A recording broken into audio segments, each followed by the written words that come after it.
ही घेतल्यात. आज मी कटलेट बनवते आता.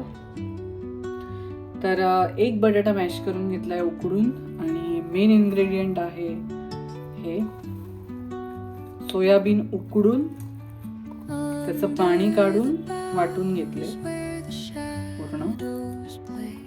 ते टाकते त्याच्यामध्ये मी. त्यानंतर मी चिरून घेतलाय बारीक कांदा एक, चिरून घेतली आहे कोथिंबीर. मी एकदम प्रोफेशनल रेसिपी सांगते ना. आणि मी बारीक कापली आहे मिरची, वाटली वगैरे नाही, वाटून चांगली नाही लागत. आणि आलं किसून घेतलंय. आलं. त्याच्यानंतर मी टाकते आहे आमचूर पावडर,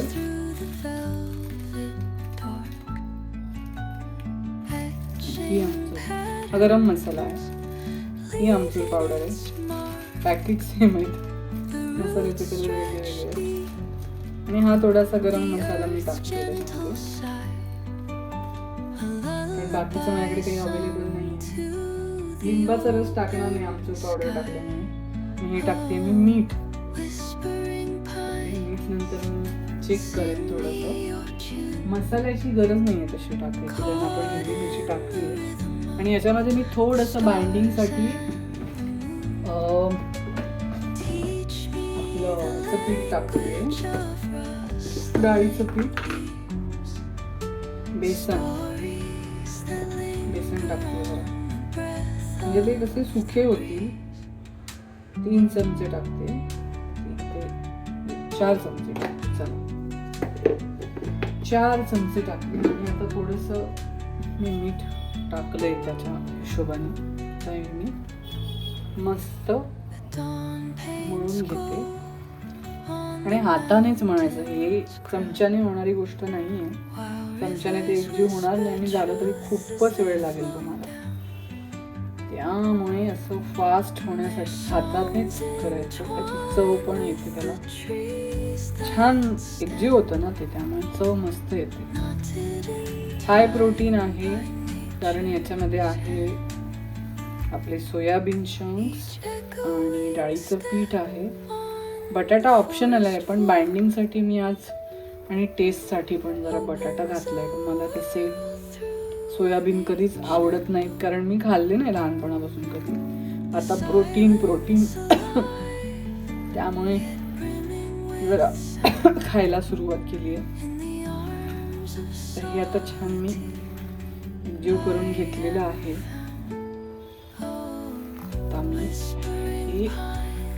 मी आपलं ओव्हन म्हणे एअर फ्रायर मध्ये करणार आहे. तेल लागत नाही जास्त. झालंय हे छान. हा गोळा मी बाजूला ठेवते आणि याचे कटलेट बनवून घेते आणि याच्यावर ठेवते.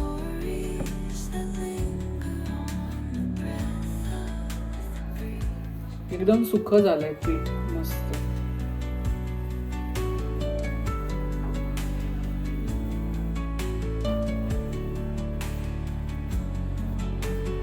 असं छान दाबून घ्यायचं. मोठा झालाय कटलेट, पण ठीक आहे ना. छोटे छोटे करायचे ते मोठे केले. आणि ह्याला वरती ब्रेड क्रम किंवा जर रवा असेल तर रवा, किंवा कॉर्नफ्लॉवरची स्लरी, किंवा तांदळाचं पीठ, आपण काही लावू शकतो. मी ॲक्च्युली रवा लावायचा विचार करते, पण बिना तेलाचं आणि रवा हे कॉम्बिनेशन जरा मला छान नाही वाटत आहे. जरा ते कटकटीत होतं नंतर. असे छान मी करून घेते. 4च बनवते, कारण एअर फ्रायरमध्ये 4च बसणार.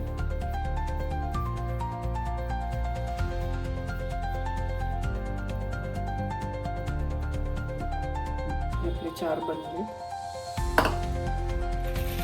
एअर फ्रायर मध्ये मी बिस्किट बनवलेली, त्यामुळे ते कलर आला. ब्रश घेते, थोडंसं तेल ह्याच्यावर टाकते मी आणि छान ब्रश करून घेते. म्हणजे खाली चिकटणार पण नाहीत आणि एकदम कमी ऑइलमध्ये हे छान भाजून येते. मी याला रवा लावते.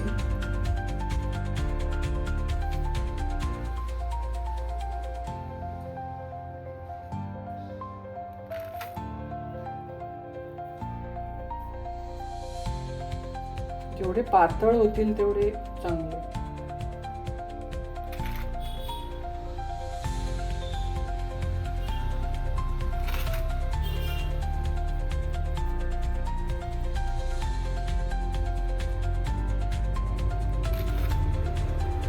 आता हे मी ओव्हन काही प्रीहीट केला नाही, कारण डायरेक्टच ते तुमच्या समोरच केलं. असे 4 बंदीत मस्त ते हे करून घेते, भाजून घेते. प्लेटिंग करून घेऊया. मी दह्याबरोबर खाणार आहे, म्हणजे जरा परत प्रोटीन. हे मी ताजं दही लावलंय छान, असं मस्त दही लागले. गरमी आहे ना भरपूर, त्यामुळे मी दही काढून घेते म्हणजे थंड होईल. बघितलं दही मस्त झालंय आज दही. A2 मिल्क काहीतरी होतं गिर गाईचं, अमूलचं, ते घेऊन आले. आता कुठच्या दुधावर विश्वास ठेवायचा यार, पण ठीक आहे. आता इथे कुठे मिळणार चांगलं दूध.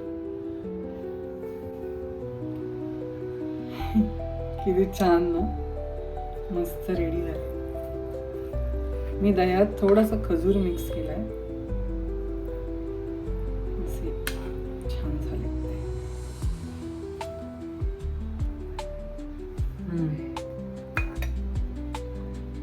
टेस्टी, एवढी अमेझिंग टेस्ट आली आहे ना, एक नंबर लागते. ॲक्च्युली बटाटा टाकलं की सगळंच भारी लागतं नाही का. वा, मजा आली. कमाल. तुम्हाला खायचं आहे या माझ्या घरी, करून घालेल. अमेझिंग झाले. मुद्दाम ट्राय करा रेसिपी.